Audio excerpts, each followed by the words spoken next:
Então, nós vamos falar hoje, agora, nesse momento, nesse primeiro momento, sobre a importância de formar o imaginário. Na nossa oração, eu fiz um convite para vocês, e agora eu faço um outro. Antes de anotar qualquer coisa, né? Não que eu tenha visto você, tá bom? Anotando. Fique tranquila, não é isso. Mas eu quero que vocês imaginem comigo, criem aí, cada um vai criar a sua história, certo?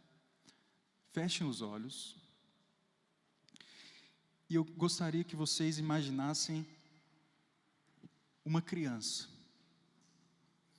Se é menino ou menina, você vai escolher. Mas eu quero que você imagine. Imagine agora a fisionomia dessa criança. Como ela é. Pode ser seu filho, pode ser você mesmo. Mas imagine essa criança. Imagine a roupa que ela está vestindo.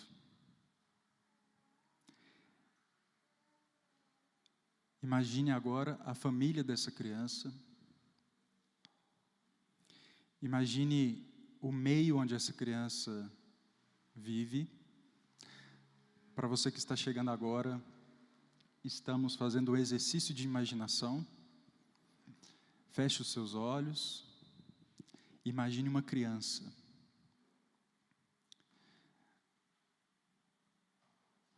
Eu vou perguntar, só precisa balançar a cabeça, tá bom? Sim ou não? Vocês já imaginaram essa criança?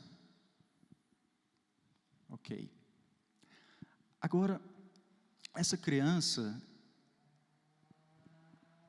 ela vive numa família onde cada pessoa pensa de um jeito. Nessa criança, na família dessa criança, se eu não me engano, tem umas 3 religiões diferentes. Um domingo a criança vai ao culto, no outro domingo a criança vai à missa. O irmão mais velho é do candomblé.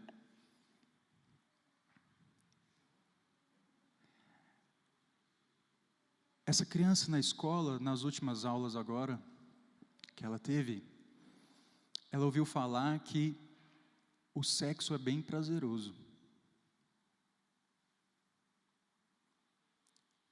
E que o sexo não é só para procriar. Dá muito prazer.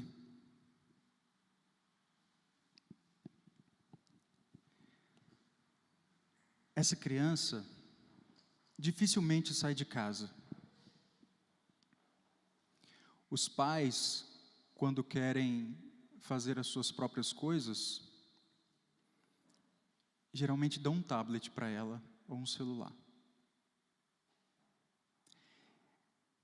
Essa criança aprendeu a mexer no YouTube. E ela passa horas e horas vendo vídeos no YouTube. Certa vez, o irmão mais velho viu um vídeo que ela estava assistindo e se deparou com cenas pornográficas. Essa criança escuta muitas músicas. Essa criança não tem um minuto de silêncio dentro de casa.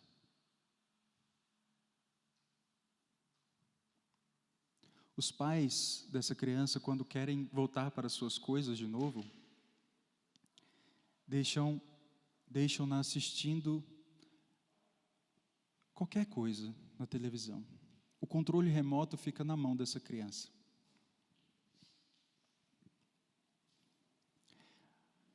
Ao redor dessa criança, tios, primos, pais, demonizam os heróis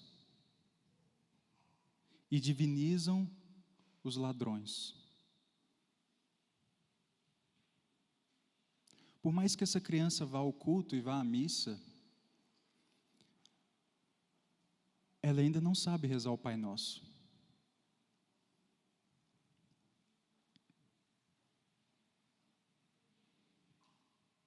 As roupas que essa criança veste não condizem muito com a idade dela. Pelo menos se parece muito com as roupas da mãe ou do pai.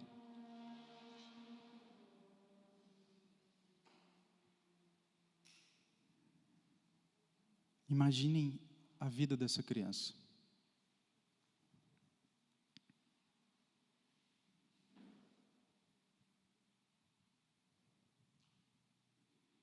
Imagine que agora ela é um adolescente. Tentem imaginar quais foram os desdobramentos na adolescência dessa criança.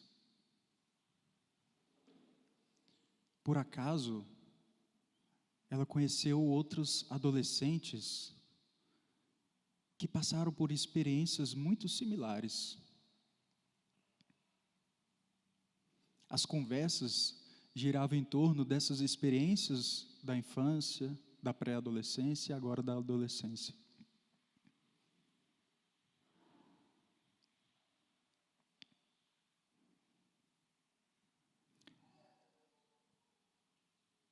Em certa conversa, todos riram, todos esses adolescentes, junto com esse personagem aí principal da sua história, juntos rindo, dizendo que nunca tinham lido um livro sequer de ponta a ponta.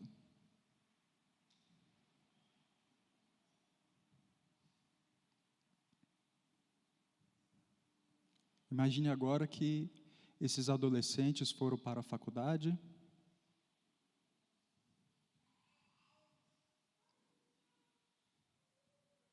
e de novo, na festa de formatura,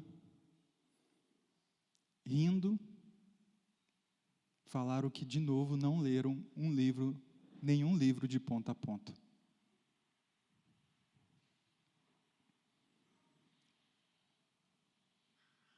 Uns agora estão formando famílias. E esse personagem seu não sabe se de fato ele é homem ou se ele é mulher.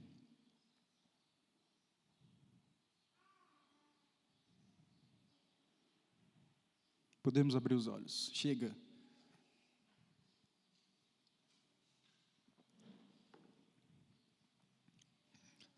Parece uma história de terror? O que vocês acham? Oi? Bem parecido, né? Vocês conseguiram imaginar alguma coisa? Sim ou não? É trágico? Como é que é essa vida? O que vocês imaginam o desdobramento dessa vida adulta? Vocês acham que isso é possível ou o que nós descrevemos agora é muito radical? É possível sim ou não? Sim. Na verdade, não só é possível, como é comum. Algumas coisas das que eu descrevi aqui agora são fatos reais. São fatos reais. Então, pessoal, por que eu trouxe isso para vocês aqui? Porque imaginem o seu personagem agora. Quem pensou em uma menina? Deixa eu ver. As mulheres pensaram nas meninas, ó. Quem pensou em menino? Os homens e duas mulheres. Olha só, hein? Que coisa, né?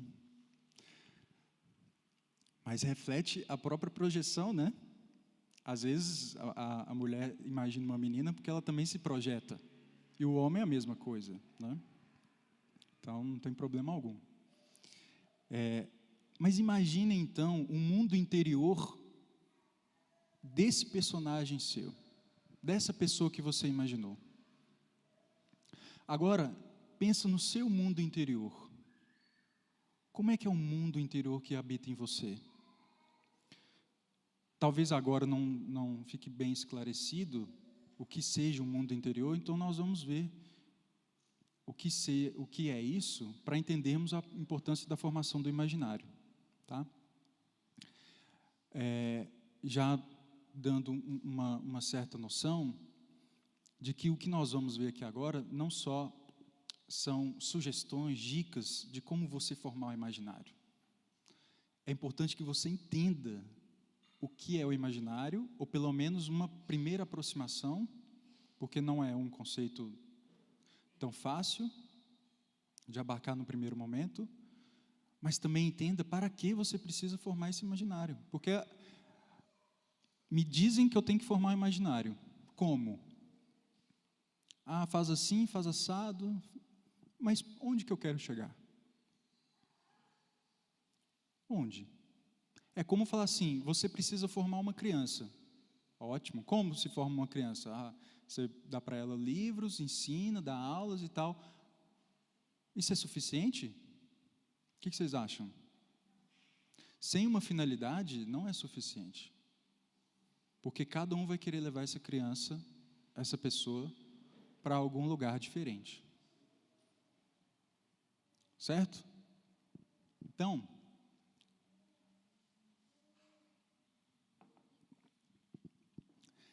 vamos lá. Primeiro, pensaram então aí mais ou menos no seu mundo interior? De como você enxerga as coisas? Segura aí, daqui a pouco nós vamos voltar. Imaginaram também o mundo interior dessa criança? Sim? Certo? É confuso esse mundo interior? Bem confuso, né? Certo. É mera semelhança com os dias de hoje? Primeira coisa, quando você ouve a palavra imaginário, o que você imagina? O que a gente imagina com imaginário? Já pararam para pensar nisso? Talvez a gente não imagine nada, né? E a gente fique só com a palavra. Falaram que tem que formar o imaginário, então vamos lá. Mas o que é o imaginário? Eu não sei. Então, imaginação e imaginário seria a mesma coisa? Parece que não, né? Porque se eu estou usando os dois nomes, deve ter alguma diferença. Então, a primeira coisa, vamos demarcar a diferença de um para o outro. Tá? Então, se você está anotando, e é bom que você anote, muito bom que você anote, porque senão você vai esquecer muita coisa.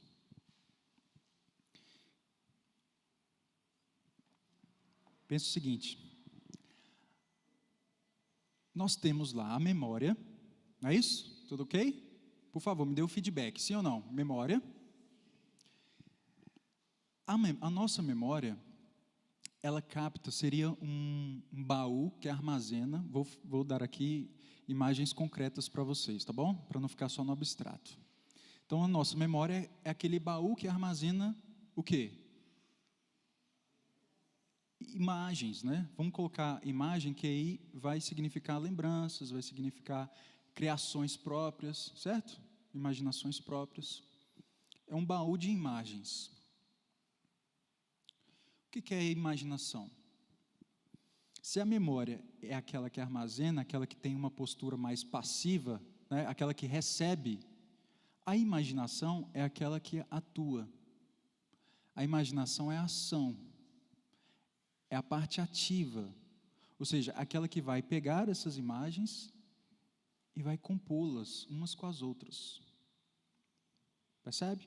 Então, quando eu falo com vocês assim, pensa no avião, pensaram? Veio a imagem do avião? Agora, esse avião tem penas. Imaginaram as penas no avião? Sim? É difícil, mas imaginaram? Vamos dar, essa é verossímil, né? Dificilmente veríamos um avião de penas. Agora, pensa em uma pessoa que você conhece. Pensou? Pensa que essa pessoa está diante da Torre Eiffel. Pensou?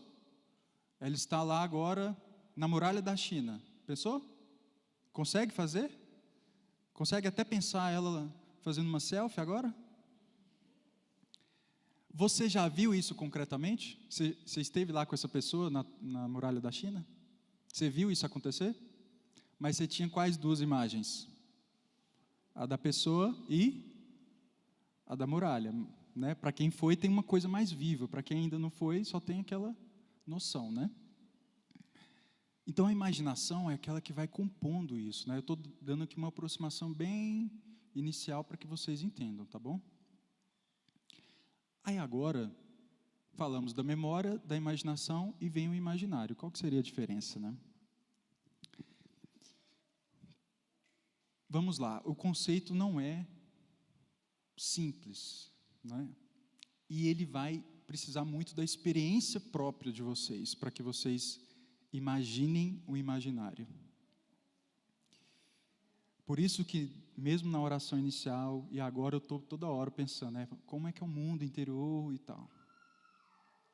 O imaginário, pessoal, é a nossa visão de mundo.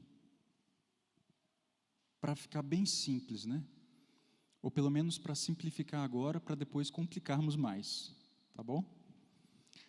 É a nossa visão de mundo, é o que muitas vezes você pode ouvir falar de cosmovisão.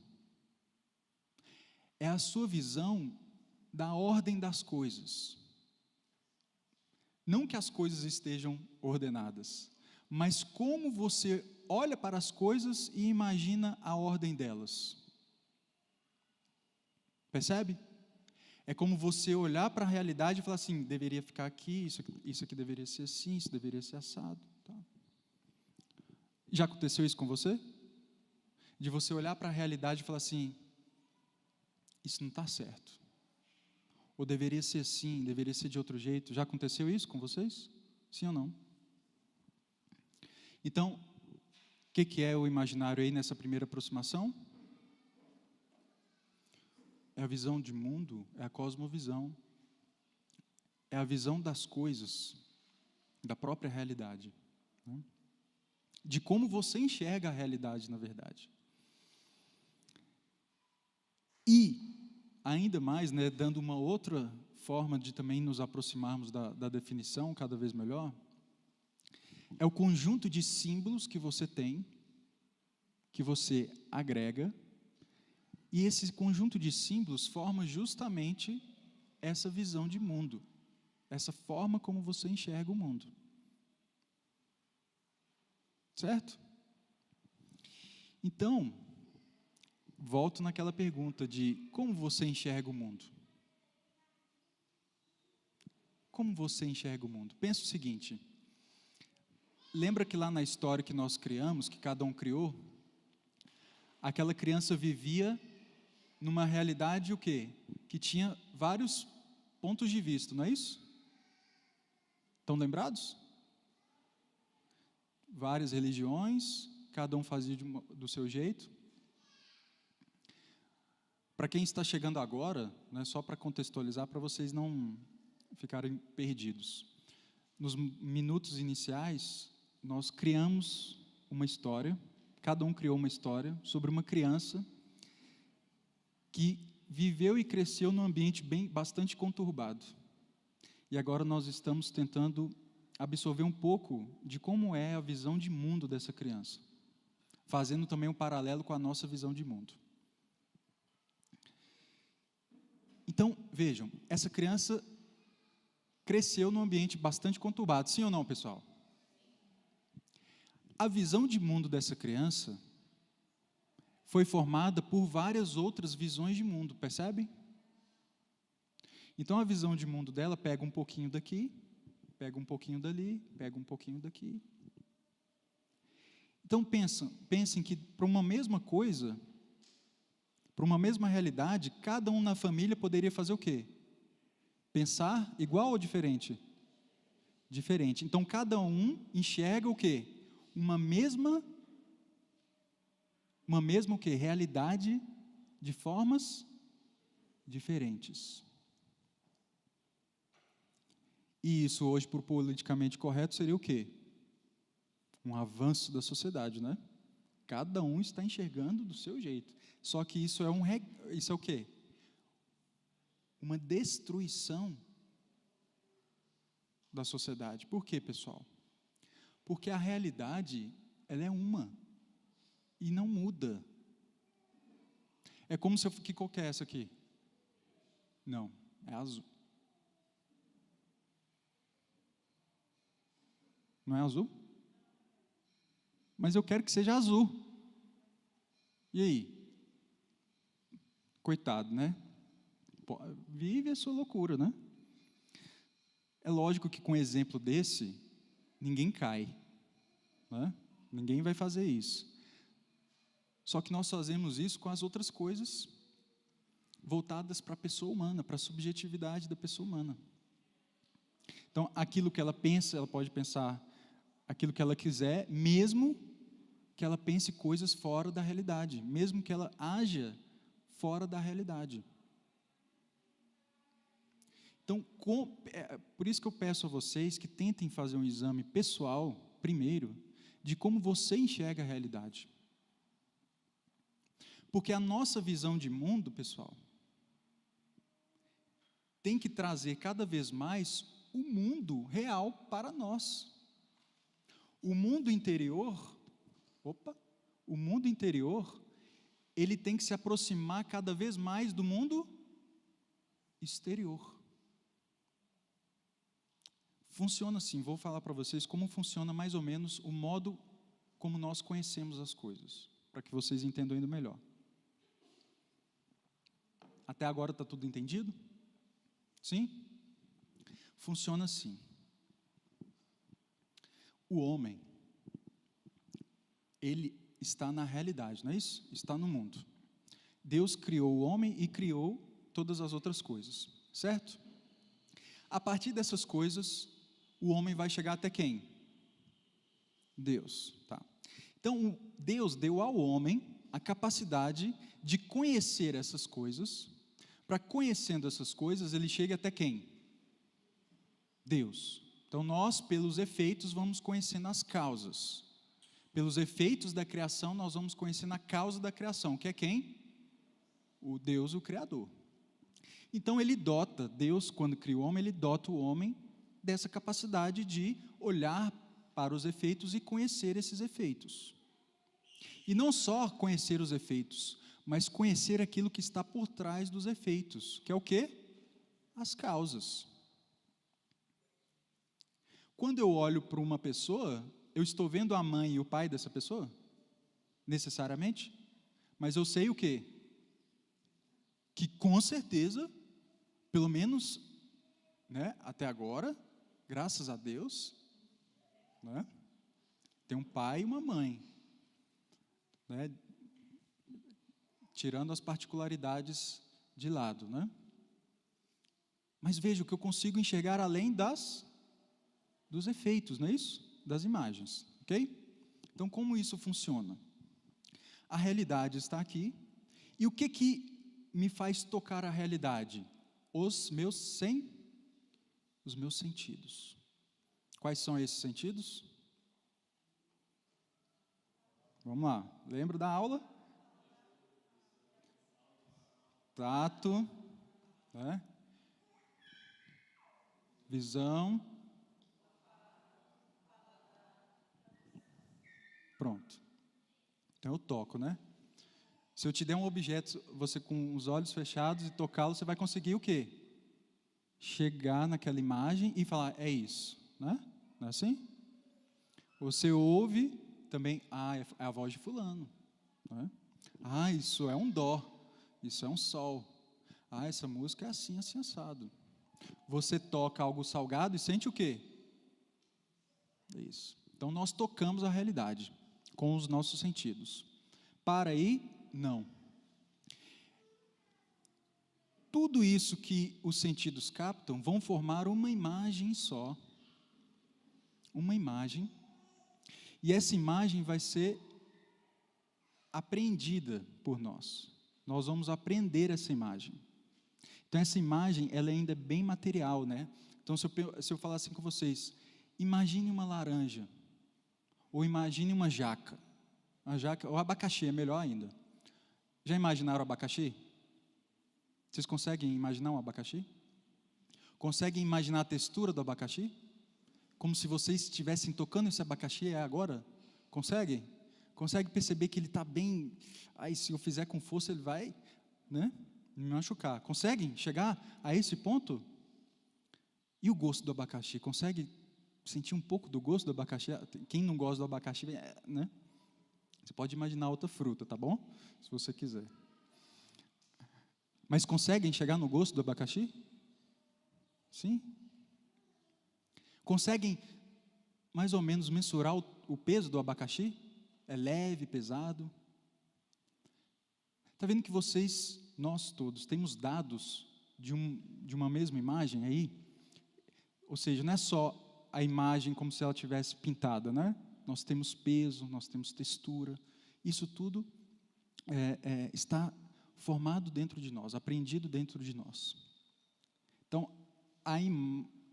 nossa memória, nossa imaginação consegue fazer isso. Só que o conceito abacaxi, ou qualquer outra fruta que você queira, não está aí agora só na sua imaginação, na sua memória. O conceito vai ser formado lá na sua inteligência, no seu intelecto. Então o intelecto olha para essa imagem do abacaxi que você tem aí dentro, né, e vai extrair dessa imagem aquilo que é essencial para que você conheça o abacaxi. Ele tira o peso, tira a textura, tira isso e fica com a definição de abacaxi, com o conceito de abacaxi. É igual, abacaxi talvez não seja um bom exemplo, né? Mas pensa na pessoa humana. Então, a mesma imagem de uma pessoa, o intelecto vai lá, fala assim, é loiro? Não. Né? É baixo? É alto? É assim, é assado, com a roupa tal, tal? Não, isso não. O que é a pessoa humana na sua essência? Esse é o conceito. Então, para que a inteligência faça isso, ela vai pegar essa imagem, onde? Na sua memória, na sua imaginação, nesses sentidos que nós chamamos internos, memória e imaginação. Então, a matéria-prima para a sua inteligência está onde? Nas imagens que você tem. Estão me acompanhando? Tá tranquilo? Sim? Então, a sua inteligência vai captar, vai lá, pega a imagem, extrai a essência e fica com a essência. Então, percebam o seguinte, antes que o mundo externo chegue na sua inteligência, ele passa por onde? Pela sua imaginação. E mais, ele vai compondo, essas imagens que você capta do mundo exterior, vai compondo o seu imaginário. Então, o seu imaginário, a sua forma de ver o mundo, o seu mundo interior, a sua cosmovisão, vai funcionar como isso aqui, ó. Eu tiro os óculos e eu vejo, assim, alguns vultos, né? Eu consigo aqui identificar um ou outro que eu já conheço, mas eu não vejo o mundo tal como ele é realmente. Eu vejo uma distorção do mundo. Então, quanto mais a minha lente se adequar à realidade, mais eu vou ver o mundo como ele é. Então, o nosso imaginário funciona, novamente, repetindo, funciona como uma lente. Quanto mais nítida, quanto melhor for essa lente, quanto melhor for o seu imaginário, quanto mais bem formado for o seu imaginário, o que vai acontecer? Melhor você vai enxergar o quê? A realidade. Agora, exemplificando para vocês, existem várias cosmovisões, né? Você tem uma cosmovisão ideológica, por exemplo, que vai enxergar as coisas, vai enxergar a realidade como? De forma ideológica. Onde o ser pode ser um não ser. Onde eu vou olhar para uma mulher e não vou poder fazer nenhum julgamento, ou seja, se é mulher de fato ou se não é. Vou olhar para um homem e não vou poder fazer nenhuma afirmação ou negação. Com um dado só da realidade, não estou nem falando de julgamento da personalidade, né? o julgamento do dado biológico objetivo. E você tem as outras várias cosmovisões de outras religiões. Agora, quando nós falamos a importância de formar o nosso imaginário, que imaginário é esse que nós queremos formar em nós? Oi? Moral. Mas aí teríamos que adentrar na moralidade, né? O que é a moralidade? O que é moral? O que é certo? O que é errado? Qual o imaginário, pessoal, nós queremos formar em nós? Vou fazer uma analogia. Se você chega pro seu oftalmologista e fala assim, quer dizer, ele chega para você e fala assim, olha, você precisa da melhor lente possível. Qual que é a melhor lente possível?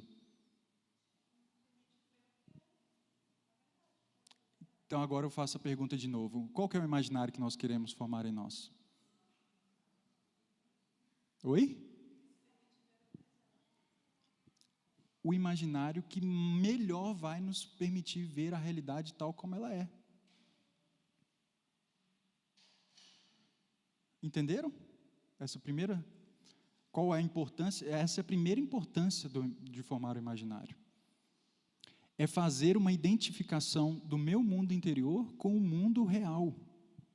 Vejam, não é identificar o meu mundo interior com as coisas comuns do mundo externo. Percebe a diferença? Não seria eu me adaptar ao mundo,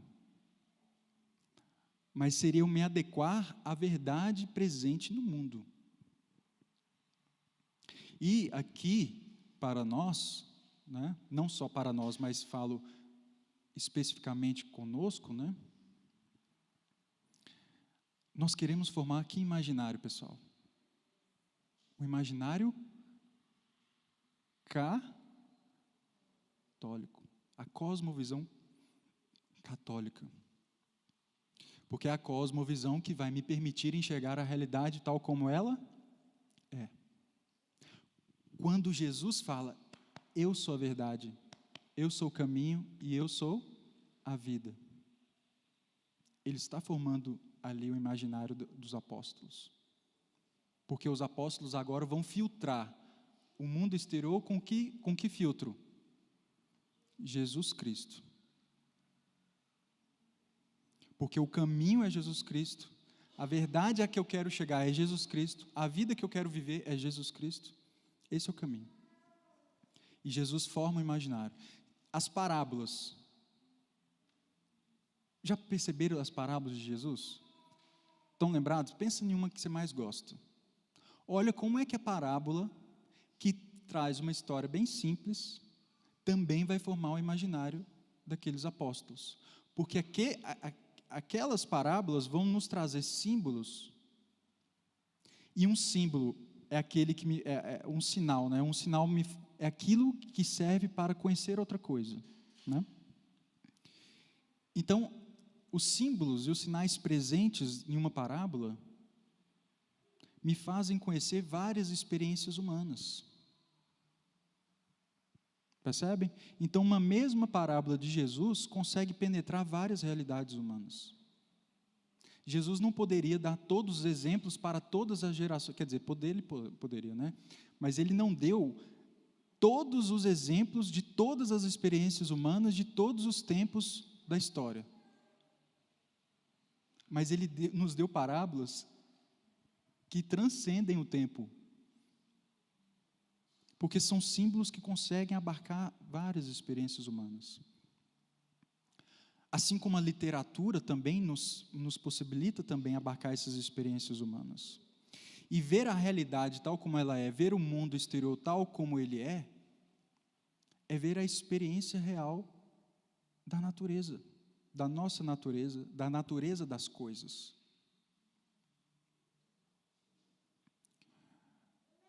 Estão entendendo, pessoal? Certo? Então, para chegar no imaginário, né, pensem, repetindo, a imaginação é a parte ativa ou passiva? A memória? Passiva. E o imaginário, como que podemos, por enquanto, defini-lo como a nossa forma de ver o mundo. E essa forma de ver o mundo filtra o mundo exterior até chegar aonde? Na minha inteligência. Então vejam, olha o perigo de um imaginário mal formado. Ele vai olhar para a realidade e a inteligência dele vai abstrair conceitos o quê? Deformados. Eu estou vendo a mesma realidade, ela está vendo a mesma realidade e eu estou chegando a conclusões diferentes das dela. E conclusões objetivas, não opiniões, certo? Não estou falando do campo das opiniões. Estou falando no campo da objetividade. Eu vejo um dado objetivo e nós chegamos a conclusões diferentes. Como eu estou falando, é objetivo que isso aqui é verde? Né? Agora pense em pessoas chegando a conclusões diferentes. Não estou falando de problemas físicos, né? Pensem, como eu dei o exemplo, não, isso aqui é azul, não, é verde, é azul, não. Repito, pessoal, isso está acontecendo com outras coisas. Isso está acontecendo com outras coisas. Então, para que vocês também tenham outro dado, né? Quando se descobre isso, quando nós descobrimos isso, nós temos duas oportunidades, né? Vou te citar uma para o bem e uma para o mal, né? A para o bem é realmente formarmos o nosso imaginário e vivermos a realidade da melhor forma possível, tentarmos nos aproximar da realidade tal como ela é. Faremos isso na perfeição? Não, né? Dificilmente. E ainda precisaremos da graça de Deus ainda, né? E graças a Deus, Ele nos dá a graça. Agora, podemos também pensar nas hipóteses de formar um imaginário para o mal. Para que a pessoa não veja a realidade tal como ela é, mas veja uma realidade que eu quero que ela veja. Ou uma realidade que não a deixe, pelo menos, chegar na verdade das coisas. E isso já foi pensado há muito tempo, quando a serpente falou o quê para Adão e Eva? Olha, você sereis como deuses. Ali, de certa forma, você está formando um imaginário, não está? Porque como é que agora ela vai ver, como é que agora os dois começariam a ver o mundo? Como deuses.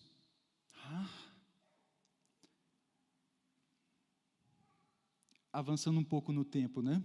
Saindo de Adão e Eva, avançando alguns anos, temos Gramsci, na década de 20 e de 30, que vai falar da hegemonia de um pensamento, onde se todo mundo estiver pensando a mesma coisa, a revolução estiver na cabeça de todo mundo, a gente não precisa fazer muita coisa mais não, porque todos vão fazer a revolução por nós. E pior, quer dizer, para ele, né? Para nós, para ele e melhor, eles vão lutar por conta própria. Não vai precisar ninguém de pagar, não, olha, vai lá, né? Vai lá, faz isso, faz aquilo, não. As pessoas vão acreditar que aquilo é a verdade que tem que ser imposta aos outros. Que é o que a gente chama de revolução cultural, né? A revolução cultural, nada mais, né, trazendo para a nossa realidade aqui, para essa formação, nada mais é formar o imaginário das pessoas, no imaginário dessas pessoas, uma mente revolucionária. A pessoa enxerga a revolução onde ela está. É como alguém enxergasse aqui agora e falasse assim, como existe pessoas sentadas e um só falando? Não, temos que abrir para mais vozes. Todos aqui têm o direito de ir lá e falar alguma coisa. Estão entendendo? Então, percebam, pessoal, o seguinte, que nós vivemos hoje numa tentativa, hoje ainda mais, porque essa tentativa é até colocada em prática de forma mais efetiva, e eficiente, porque você digita 2 frases, essas frases chegam onde? Onde você quiser. Em pouco tempo. Então, o imaginário das pessoas, que está sendo formado a todo instante com as nossas experiências, né? Veja, se nós enxergarmos ao nosso redor 360 graus e percebermos, né, as mesmas coisas, como é que nós vamos enxergar o mundo? Provavelmente dessa mesma forma. Por isso que eu dei lá a história da criança. Por quê? Porque a criança, ela vai enxergando o mundo conforme o mundo vai sendo apresentado para ela. Se ela não tiver contrapontos, como é que ela vai enxergar a outra realidade? A realidade que ela está vendo é essa. Entendeu? É como dar nome às coisas. Imagina uma criança que cresceu falando que isso aqui não era um livro, mas era qualquer outro nome. Então ela vai tratar isso aqui com o nome que ela aprendeu a dar. As imagens que vão sendo formadas em nós estão sendo formadas o tempo inteiro. Esse mundo está sendo construído em nós. Não é um mundo estático. Algumas coisas já estão mais estáveis, outras nem tanto. Então, por exemplo, uma conversão, uma metanoia, aquela conversão profunda, passa por uma formação do imaginário também profunda. Porque a nossa história de vida traz marcas profundas que estão lá na base do meu imaginário e que talvez eu não chegue até lá para mudar o que precisa ser mudado. Então, eu só mudo onde? Na superfície. E parece que a coisa nunca muda, né? Nunca muda. Minha história nunca muda. Mas quando eu vou adentrando, eu vejo que lá no fundo, eu ainda relativizava certas coisas.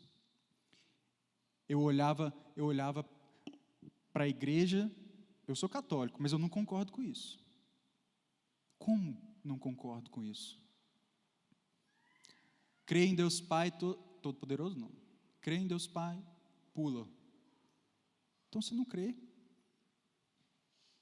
Então, nós vamos fazendo os malabarismos, né, com a nossa fé, com a nossa própria história. Por isso que eu falei no início, tente resgatar o seu mundo interior, a forma como você vê o mundo. Porque formar o imaginário, pessoal, não é só ler livros, um monte de livros. É muito mais sério do que isso. Os livros vão ser um apoio, um instrumento para a formação do imaginário. Mas se a nossa experiência real, de vida real, não for construída numa realidade cada vez mais próxima daquilo que é a verdade das coisas, nós vamos criar uma moda, uma ilusão de que estamos formando o nosso imaginário, lendo vários livros legais, clássicos. Eles são importantíssimos, mas quem escreveu os livros e quem os consumiu nas épocas passadas, podiam viver num momento mais homogêneo da realidade. Hoje nós vivemos num momento muito heterogêneo, concordam? Cada um pensa de um jeito, e eu nem sei se o que eu estou falando aqui, está todo mundo pensando as mesmas coisas que eu estou pensando. Por isso, é essa tentativa de voltar nos conceitos das coisas, para vocês não saírem daqui agora e já fazer uma lista de livros para ler e vai formar... Não, calma.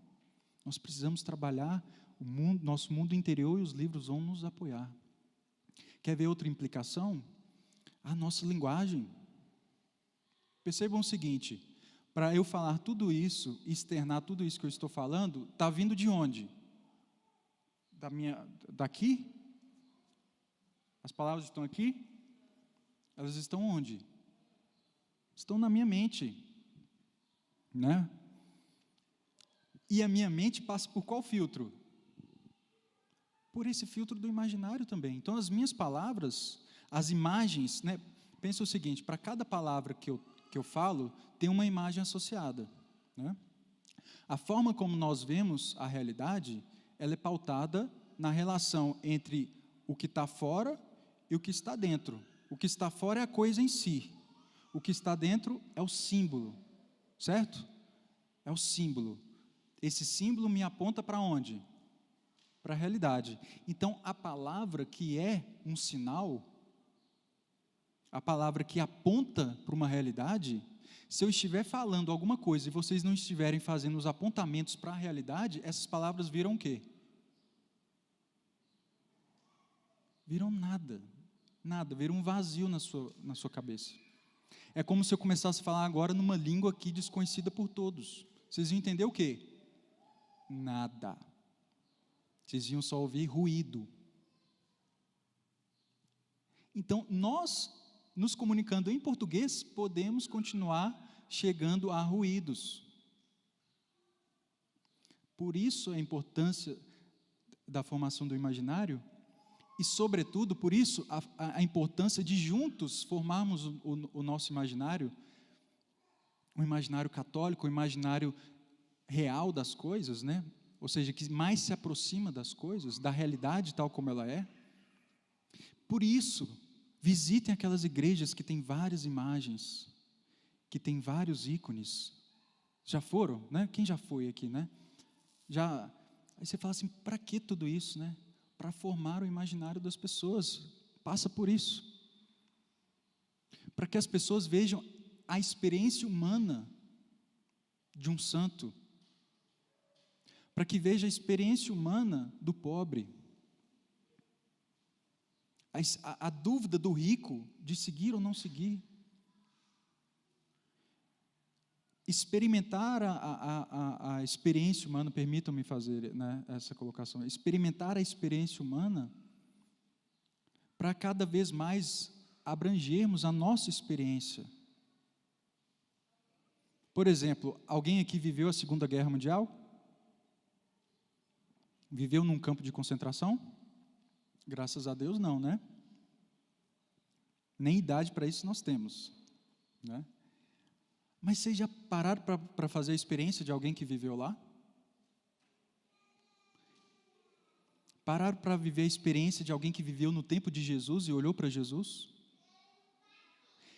Pararam para ver a experiência daqueles apóstolos que estavam vendo os outros todos morrerem e falar assim, eu saio de casa ou não saio?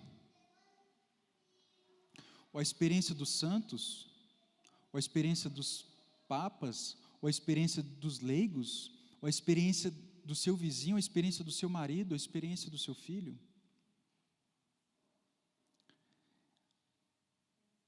Porque podemos ir nos acostumando já com as pessoas reais, porque quando adentrarmos na literatura, vamos tentar fazer isso com os personagens fictícios. E fazendo esse ciclo, nos acostumarmos a fazer isso com tudo, olhar para a realidade e falar assim, o que é a verdade presente na realidade?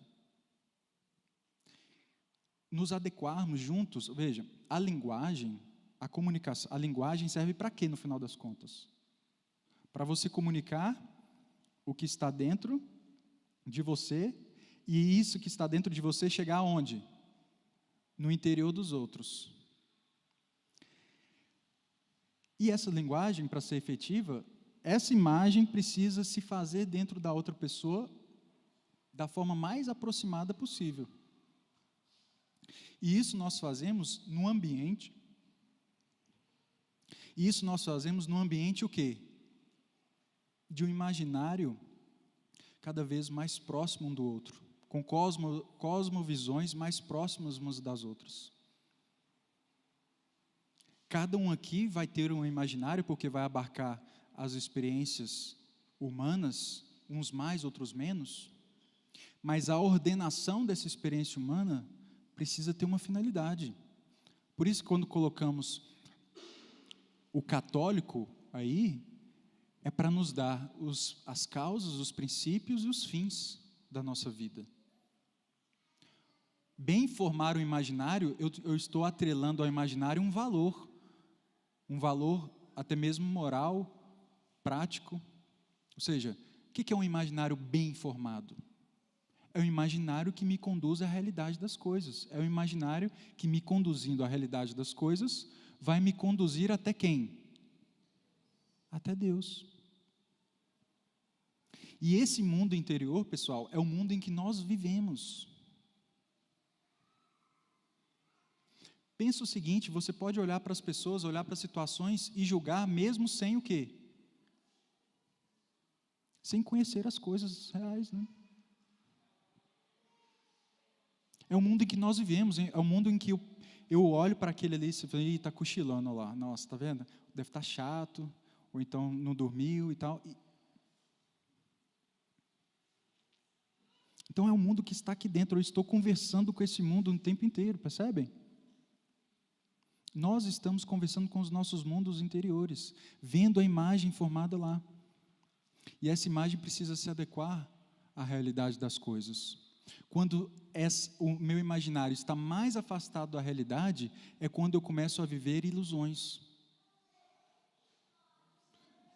É quando eu começo a viver fantasias. É quando eu começo a tirar conclusões com base... Quer dizer, eu começo a tirar conclusões sem premissas. Não é? Como concluir sem as premissas? Estou tirando de onde as minhas conclusões? Do meu diálogo interior desordenado. Então, a importância de formar o imaginário é você se adequar à realidade que está aí, que Deus te deu, para que, vendo, encontre o próprio Deus. O que está acontecendo nessa hegemonia cultural? Uma realidade sem Deus, uma realidade desordenada, uma realidade confusa, fragmentada, né? Pensa nas crianças de hoje, como elas são, como são formadas o imaginário delas. Ela vai para a escola, ouve uma coisa, chega em casa, ouve outra, e às vezes é contraditório. Vai conversar com o amigo, ouve outra coisa, vai conversar com o pai do amigo, ouve outra coisa. Liga a televisão, ouve 10 outras coisas, cada canal fala uma coisa, mas tudo está o quê? Tudo está certo, né? Tudo está certo. Então, qual que é o problema disso? Quando fala que tudo está certo, ela vai compondo o seu imaginário com todas aquelas visões. Então, tudo está certo. Depende da situação, depende do contexto, etc.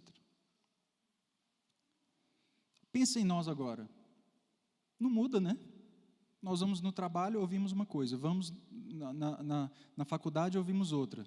Vamos na igreja, ouvimos outra. Ouvimos uma homilia assim, outra assado. Né? Isso está presente no nosso mundo. Se não tivermos cada vez mais uma construção homogênea de um imaginário real das coisas, nós conversaremos, mas não nos comunicaremos. Percebem a diferença? Nós vamos falar, e quando acabar a conversa, cada um pensa naquilo que quer, tira as conclusões que quer, para coisas objetivas. Repito, não estou falando de opiniões aqui, né? Para coisas reais, ou seja, objetivas. Então, a importância do imaginário é chegarmos na verdade das coisas, nos adequarmos à realidade das coisas. Percebem? E para isso, claro, tem um dado, já encaminhando para finalizar esse momento, tem uma coisa muito importante que às vezes nós não percebemos. Se você viver num mundo onde certas coisas não são faladas para você, ou certas coisas não existem no imaginário e não são transmitidas pela linguagem, pela literatura, né, presente na literatura, talvez nós não associemos aquilo que nós pensamos com o nome. Então, o que eu quero dizer? Qual que é o exemplo que eu quero dar? Se nós crescermos num ambiente onde não se fala das virtudes, em que momento alguém vai concluir que existe virtude? Alguém vai parar para pensar, peraí, existe uma ordem nos atos. Os atos precisam estar ordenados, precisa ter um hábito de fazer o bem. Isso aconteceu lá atrás, né? Podemos pensar os gregos, né? A filosofia, Aristóteles. Mas vai lá olhar como é que vivia Aristóteles. Em que comunidade viveu Aristóteles. Pega os diálogos de Platão e vai ver como que era o pensamento daquela época, onde Sócrates falava com as pessoas, onde ele falava as coisas e todo mundo, pelo menos, né, quase todo mundo, ou a inclinação de todo mundo era para ter as mesmas imagens de que Sócrates falava. Hoje, pessoal, não dá. Nós temos que reconstruir a nossa linguagem em cima da realidade tal como ela é. Se fizermos hoje uma simulação ou um diálogo socrático aqui, ia dar confusão. O que é a virtude? Aí um ia falar, a virtude é isso, o outro, não, é outro, não, é outra, é outro. Não chegaríamos a lugar nenhum. O que é a alma? O que é o belo? O que é o bom? Veja que isso tudo está presente lá, o homem se indagava com isso, ele queria chegar na definição. Porque ele está pedindo, ele quer saber isso. E hoje o mundo não quer saber isso. Mas por quê? Porque nem sabe que tem isso para saber. É isso que eu estou querendo dizer. Ou seja, quando nós mesmos não falamos de virtudes, as crianças também não vão falar de virtudes. Se nós não falarmos de bom, belo, verdadeiro, elas também não vão falar. Se na literatura nós não identificarmos personagens virtuosos, é como se não tivesse virtude. Percebem?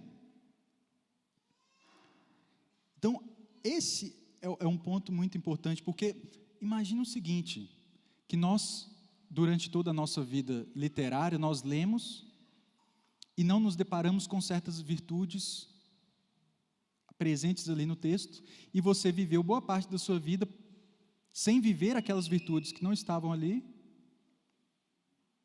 e deixou passar. É como se na literatura, se todos os livros da humanidade, nenhum falasse sobre Deus.